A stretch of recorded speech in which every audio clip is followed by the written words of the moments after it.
ఇదే కాదు మిత్రులారా, రైతులకు ఇచ్చిన మాట ప్రకారం పార్లమెంట్ ఎన్నికలలో సన్నాసి తాటి చెట్టు లెక్క పెరిగిండు గాని దూలం లెక్క పెరిగిండు గాని దూడకున్న బుద్ధి కూడా లేదని నేను ఆయన చెప్పినా నువ్వు రైతు రుణమాఫీ చెయ్యి, నేను రాజీనామా చేస్తా అని సవాలు విసిరిండు. ఆయనలోనే నేను యాదగిరిగుట్ట లక్ష్మీ నరసింహ సాక్షిగా చెప్పిన 15 ఆగస్టు లోపల 2 లక్షల రూపాయల రుణమాఫీ చేసి తీరుతా అని మాట ఇచ్చిన పార్లమెంటులో 42% ఓట్లు 8 పార్లమెంట్లు మీరు గెలిపించారు.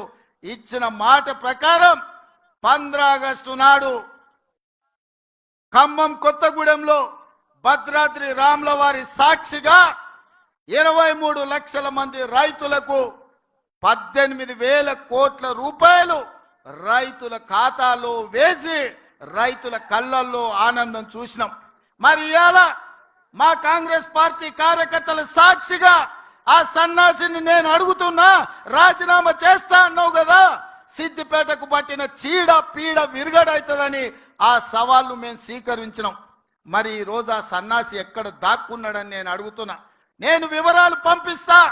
2 లక్షల వరకు ప్రతి రైతుకు ఈ రోజు రుణమాఫీ చేసిన చరిత్ర, ఇచ్చిన మాట నిలబెట్టుకున్న చరిత్ర.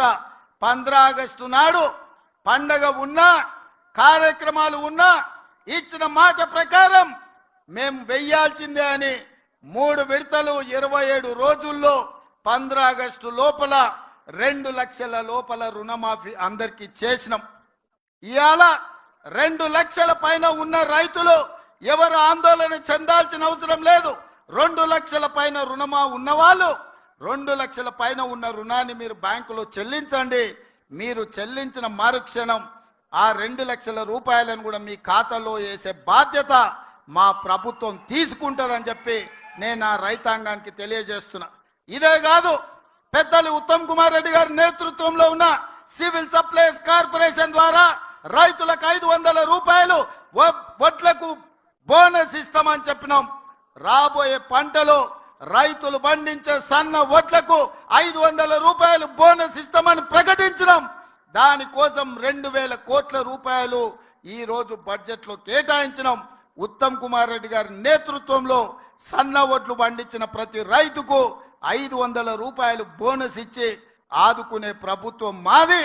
ఇది రైతు రాజ్యమని నేను ధైర్యంగా చెప్పగలను.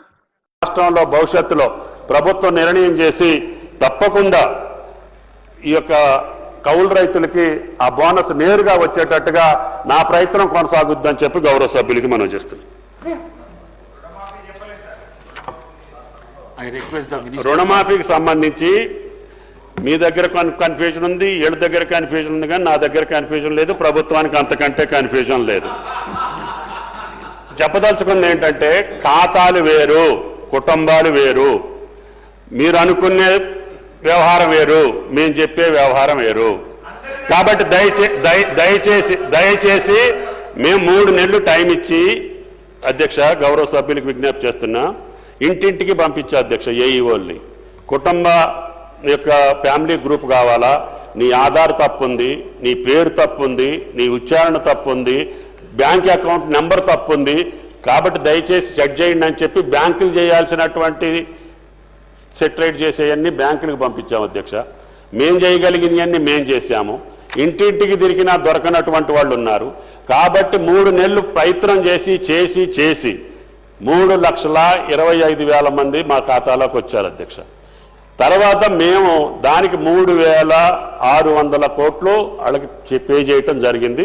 ప్రభుత్వ నిర్ణయం మీకు ఇప్పుడు ప్రత్యేకంగా చెప్పదలుచుకున్నది ఏంటంటే, ప్రభుత్వ నిర్ణయం 2 లక్షల వరకు ఉన్నటువంటి రుణమాఫీ 2 లక్షల పైన లేదు.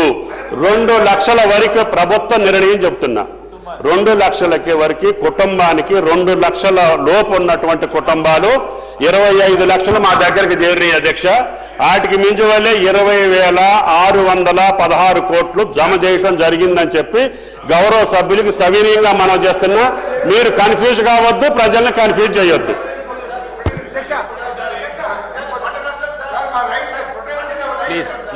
అధ్యక్ష పంట నష్టం గత సంవత్సరంలో, మీరు గత 5 సంవత్సరాలు చూడండి, నేను కూడా కొద్ది రోజులు వాళ్ళతో సహవాసం చేసిన మాట వాస్తవం.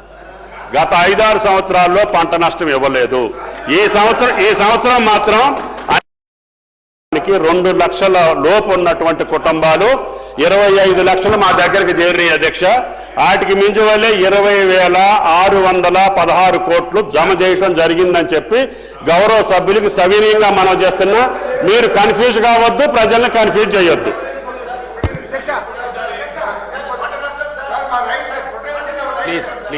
అధ్యక్ష, పంట నష్టం గత సంవత్సరంలో, మీరు గత 5 సంవత్సరాలు చూడండి, నేను కూడా కొద్ది రోజులు వాళ్ళతో సహవాసం చేసిన మాట వాస్తవం.